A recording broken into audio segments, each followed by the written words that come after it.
పాపం యనుమల వారి హీగో బాగా హర్ట్ అయినట్టున్నది. అందుకనే స్టార్ హీరో అల్లు అర్జున్ను అరెస్ట్ చేశాడు. ఆయన ఎన్నో కళలను ప్రదర్శించి ముఖ్యమంత్రి అయ్యిండు. కానీ ముఖ్యమంత్రి అయినా కూడా తనని ఎవరు గుర్తించట్లేదు, గుర్తుపెట్టుకోవట్లేదు, గౌరవించట్లేదు అనేటువంటి అక్కసుతోని ఈరోజు అల్లు అర్జున్ గారిని అరెస్ట్ చేసిలేమో అని అనిపిస్తూ ఉంది.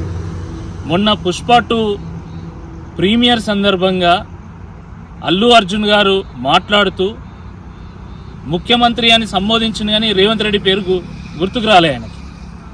దాన్ని దృష్టిలో పెట్టుకొని ఈగోకు పోయినటువంటి ముఖ్యమంత్రి రేవంత్ రెడ్డి గారు ఈరోజు అల్లు అర్జున్ అరెస్ట్ చేశాడు. గతంలో అనేక సందర్భాల్లో సినిమా ఫ్లెక్సీలు కడుతూ కరెంటు షాక్ గురై ఎంతోమంది చనిపోవడం జరిగింది. థియేటర్లలో తొక్కిసలాట్లో కూడా చనిపోవడం జరిగింది. మరి అప్పుడు స్టార్ హీరోలను అరెస్ట్ చేసిందా, నిర్మాతలను అరెస్ట్ చేసిందా, దర్శకులను అరెస్ట్ చేసిందా? మరి ఇప్పుడే ఎందుకు అరెస్ట్ చేస్తున్నారు? అలా అంటే రాజకీయ సభల్లో తొక్కిసలాటలు కూడా కొంతమంది చనిపోయారు. సభకు పోతుంటే ప్రమాదాల్లో చనిపోయినటువంటి వాళ్ళు ఉన్నారు, సభ నుండి వస్తూ ఉంటే ప్రమాదాల్లో చనిపోయినటువంటి వాళ్ళు కూడా ఉన్నారు. మరి వాళ్ళను అప్పుడు లీడర్లను అరెస్ట్ చేశారా? ఈరోజు హైడ్రా పేరు మీద ఎంతోమంది గుండెపోట్లతో చనిపోతున్నారు.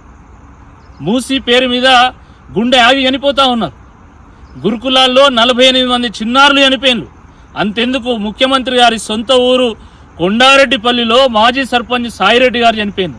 ఈ ఆత్మహత్యలు అన్నిటికీ కారణం రేవంత్ రెడ్డి గారు కాదా? ఈ చావులకు కారణం రేవంత్ రెడ్డి గారు కాదా?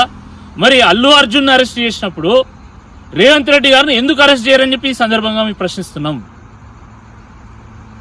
ఒకవైపు ఏమో చంద్రబాబు నాయుడు గారు ఎట్టి పరిస్థితుల్లో సినీ ఇండస్ట్రీని మొత్తం హైదరాబాద్ నుంచి అమరావతికి తరలించుకుపోవాలని అనేక కుట్రలు పన్నుతున్నాడు, తాయిలాలు ప్రకటిస్తున్నారు. ఇంకోవైపు రేవంత్ రెడ్డి గారు సినీ ఇండస్ట్రీ మీద కక్ష కట్టినట్టు మొన్న నాగార్జున గారి ఇన్సిడెంటు, ఈరోజు అల్లు అర్జున్ గారి ఇన్సిడెంటు జరిపించిండు. అంటే చంద్రబాబు నాయుడు తన గురువు కాబట్టి గురుదక్షిణగా సినీ ఇండస్ట్రీని మొత్తం అమరావతికి ఏమైనా అప్పయ్యప్పనున్నాడా అనేటువంటి అనుమానం కూడా నెలకొన్నది.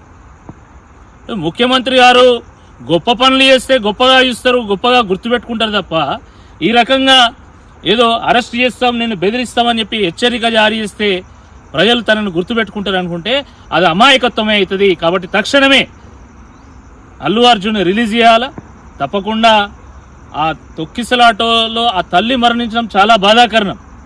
కానీ హీరోగా, ఆ సినిమా హీరోగా తాను బాధ్యత వహించి ఒక 25 లక్షల రూపాయలు ఎక్స్గ్రేషియా ప్రకటించడం జరిగింది అల్లు అర్జున్ గారు.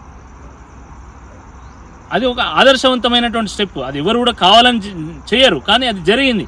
ప్రభుత్వ బాధ్యత లేదా? తొక్కిసలాట జరుగుతుంటే పోలీసులు ఏం చేసిండ్రు, అధికారులు ఏం చేసిండ్రు? దాన్ని కూడా దృష్టిలో పెట్టుకోవాలని చెప్పి ఈ సందర్భంగా మేము హెచ్చరిస్తూ ఉన్నాము. తక్షణమే అల్లు అర్జున్ గారి వెంటనే విడుదల చేయాలి.